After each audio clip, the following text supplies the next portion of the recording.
అందరికీ praise lord. దేవుని పరిశుద్ధ నామమున మీ అందరికీ శుభాభివందనములు. యెహోవా కార్యములు అశ్రద్ధగా చేయవాడు శాపగ్రస్తులగునుగాక అని ఇర్మియా 48:10 ఎందుకు చెప్తున్నాడు?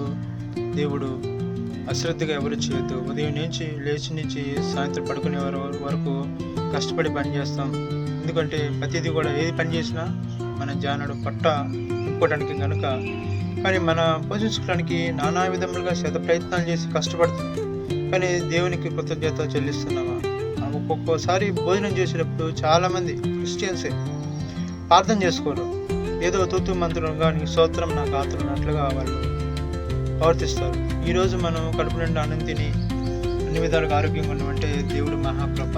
ఎందుకంటే నీ శక్తియుక్తులు కాదు, నీ జ్ఞానం కాదు, ప్రసంగి చెప్తుంది. ఆయన సెలవు లేనిది ఎవరు కూడా భోజనం చేయలేరు అని వాక్యం చెప్తుంది. ఎందుకు? నరుని ఆయువు గడ్డి వలె ఉంటుంది, ఇంతలో చిగురించంతలో వాడిపోయి నీటి బుడగ అంటే ఆవిరి వంటిది అని కూడా వాక్యం చెప్తుంది. కనుక గమనించగలరు. అశ్రద్ధగా ప్రవర్తించి సైతం యుగ నరకం కాలుతుంది.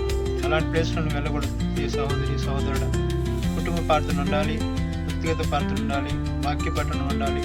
కుటుంబం కలిసి ప్రార్థన చేస్తే వాడు రాలేడు. ఎవరిని గర్జిస్తున్నా అని సింహం అని గర్జిస్తూ ఎవరిని మింగుదన గర్జిస్తున్నది కాదు, ఎవరిని మింగుదన అని గర్జించే సింహాలు అటు ఇటు తిరుగుతున్నాడు.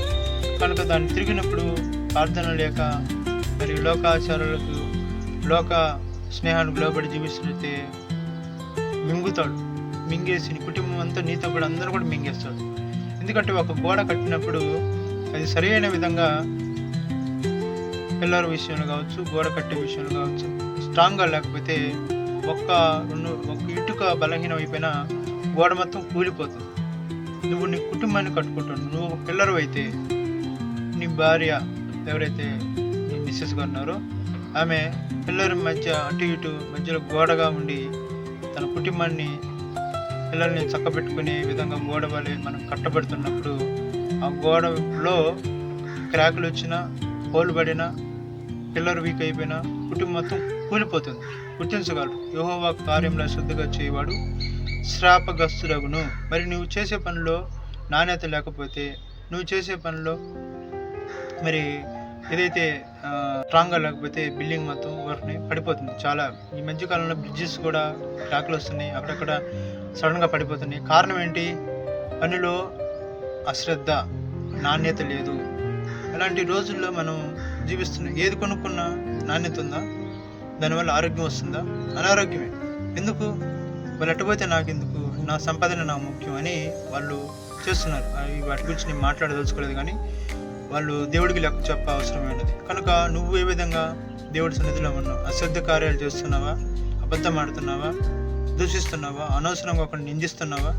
ఈ తప్పని నీ మనస్సాక్షి చెప్పట్లేదా? గద్దించట్లేదా?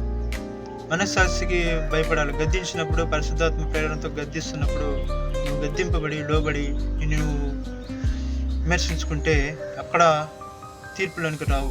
ఇక్కడ నువ్వు అట్లా ఉంటే దేవుడు నిన్ను నరకంలోకి అత్రోయబడిన దేవతల వల్ల నిన్ను కూడా నెట్టేస్తాడు. అశ్రద్ధగా ప్రవర్తించింది అవాదం, అశ్రద్ధగా ప్రవర్తించింది ఆహాబు, యెజెబెల్, అశ్రద్ధగా ప్రవర్తించింది గెహేజీ. నేను చెప్పాల్సిన అవసరం మీకు తెలుసు. పొద్దున్న పని చేసి గెహేజీ కృషి చేసుకున్నాడు.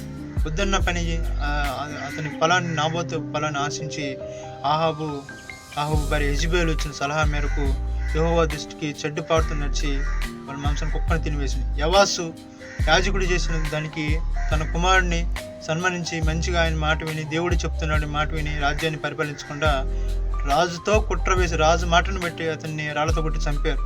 బైబిల్లో చాలామంది ఉన్నారు, ఒకరిద్దరు కాదు. మరి గమనించగలరు. యెహోవా కార్యంలో శ్రద్ధగా చేయవాడు శాపగ్రస్తుడగును. అననీయ సప్పీరు కూడా ఏదైతే అమ్మారో వాళ్ళ చేతిలో ఉంది భూమి.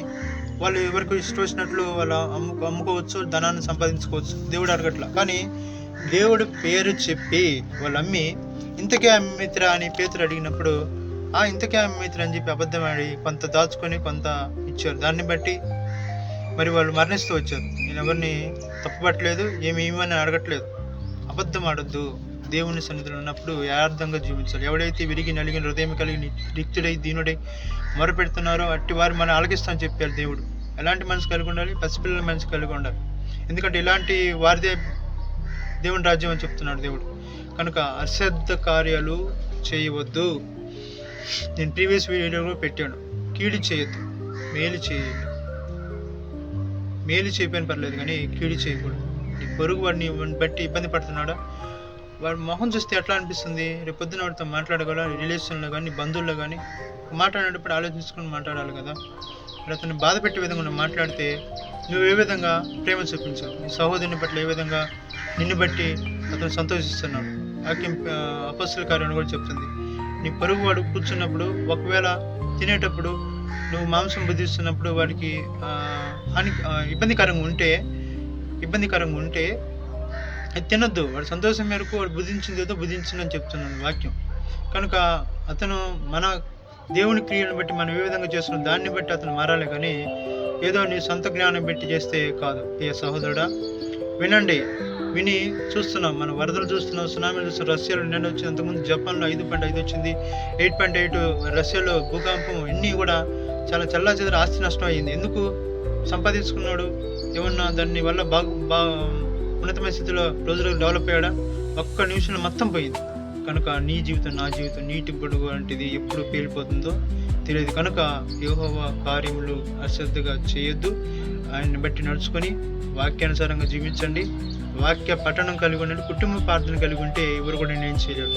సైతాను తిరుగుతుంది కనుక జాగ్రత్తగా మేలుకులుగా ఉండి శోధనలో పడకుండా ప్రార్థన చేసి మీ కుటుంబం కొరకు మొదటి జాను లేచి ప్రార్థన చేయండి. ఫిలిప్పీ వాక్యం 2:19. వాక్యం వింటున్న ప్రియ సహోదరి సహోదరుడా, దేవుడు హెచ్చరించినట్లయితే తిరిగి మారుమనసు పొందు, యెహోవా కార్యాలు అశ్రద్ధ చేయక ఆయన యందు భయభక్తులు కలిగి జీవించను గాక. ఈ వీడియో నచ్చినట్లయితే లైక్ చేయండి, షేర్ చేయండి, సబ్స్క్రైబ్ చేయండి. Thank you. Love you all. God bless you all.